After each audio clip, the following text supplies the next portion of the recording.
Welcome back, baseball fans, to the game of the week, the World Series. Going to start with a World Series preview, and then we'll get into the World Series. It is the Baltimore Orioles and the Cincinnati Reds.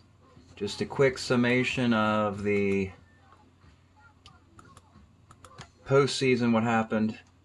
Baltimore was a number 6 seed, lowest seed possible, going to a World Series. Played in a wild card game against the Brewers, with Dennis Martinez beating Mike Caldwell, winning that one.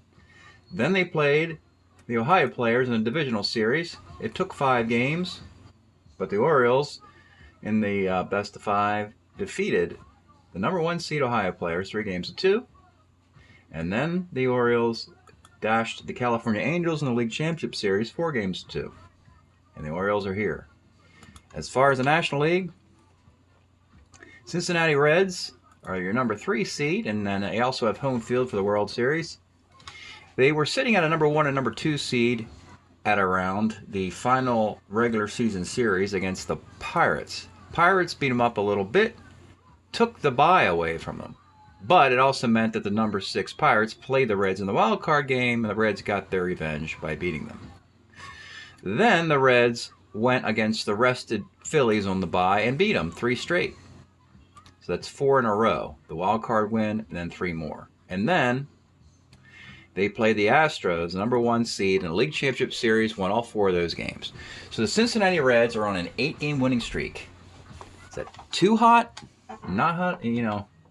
Win 12 out of whatever games, 12 out of 14 games to win the World Series. Hopefully they still have enough juice left to get through the Orioles. The pitching rotation, let's show you that. Here is the days 1 and 2, an off day, 3, 4, and 5, an off day, 6 and 7. And we have a Hall of Fame matchup for perhaps 3 times. Jim Palmer at Tom Seaver in Game 1. And then you have Scott McGregor at Mario Soto in Game 2. Back in Baltimore, it'll be Joe Price at Dennis Martinez. And then on 3 days rest, you both have Seaver and Palmer resuming. Game 5, the Orioles are going to go with Mike Flanagan in Game 5 versus Mario Soto. Then another day off. Then in Game 6, it's Dennis Martinez against Ochinko for the Reds, their weakest pitcher. But Price can't pitch on 3 days rest is why. And they're saving Tom Seaver for Game 7. So that's the rotation. And we're about to play a Game 1. Before we do a Game 1, we'll just go through the lineups for both squads. Jim Palmer versus Tom Seaver. And I'll kind of go over the stats as I do the player names here. For the Orioles, leading off will be John Lowenstein. In 1980, he hit .311 in a nice platoon. Batting second is Rich Dower, also in 1980, hit .284. Those are the 2 1980 cards added to the roster. Batting third, 1977 Ken Singleton at .328. Arguably his best year, or second best year, probably his best. Batting fourth, 1978 Doug Sensei with Baltimore, .286 at 28 homers, his best year as an Oriole. Then he had back injuries and ended up on the Angels. Batting fifth, the 1979 Eddie Murray, hitting .295 with 25 homers. He would have better years in the earlier 80s. I think he hit a long fly ball in that 1979 World Series against the Pirates that ended up on the warning track. And that's sort of a symbolic of his falling just short of 325 home runs. All right, batting sixth, 1977 Carlos Lopez, actually a Seattle Mariner. But the Orioles took him in 1978. He's here now. Batting seventh, the center fielder, Paul Blair's 1977 card. He was a New York Yankee and hit .262 with the Yanks. Got himself a World Series ring, and I'm sure that broke a lot of Oriole hearts. Batting eighth, the catcher, Rick Dempsey, his 78 card, hitting .259, one of the high batting averages of his career. And batting ninth, the shortstop Mark Belanger of 1978. He hit .213, but what matters most is his defense. He's a 1E14. On the bench, they have 1978 Lee May, who had 25 homers and a .246 average. Jim Mason, just a left-handed batting utility player who has hardly played this year. He hit .187. And Andy Etchebarren, Rick Dempsey's backup, his 1977 card is with the California Angels. Jim Palmer, by the way, in 1977, was 20-11 with a 2.91 ERA in 319 innings. And across the dugout, or the bullpen, Tom Seaver was 21-6 in 261 innings with a 2.59 ERA. So it'll be a fun matchup between these guys. And for your home team, Cincinnati Reds, leading off, Joe Morgan, 1977, 22 homers, 288 with 117 walks, a Hall of Fame kind of year, but it was actually a down year compared to what happened in 76 when he had the most ridiculous Strat-O-Matic card in history.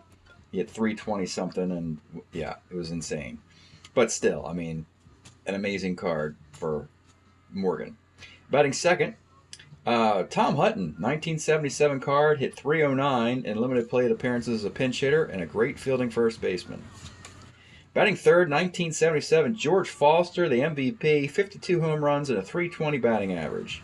Last chance with this card. Batting fourth, Johnny Bench, 1977, 31 bombs, 275 batting average. Strangely enough, he could this card will be over at the end of this year. They could move immediately to the 1981 card where he gets 300. In 81, the year the Reds had the best record in baseball, the strike year. Batting fifth, 1979 Ken Griffey at 316. Probably his second best year after 76. Batting sixth, designated hitter, nice little acquisition from the Padres, Jerry Turner, mostly known as a pinch hitter. He hit 280 in 1978, could hit lefties and righties both well. Batting seventh, a shortstop, Dave Concepcion. Here he hits 301, high batting average for a 1 at short, a 1.25 at short. Speaking of defense, batting eighth, center fielder Cesar Geronimo. He's a 1E4 in center field, -5 arm. He hit 266 with 10 homers and 77. Batting ninth, a third baseman in his second stint with the Reds is Tommy Helms. He only had 59 at-bats in 1977 for the Red Sox, but he gets the utility spot for the Reds and is starting today.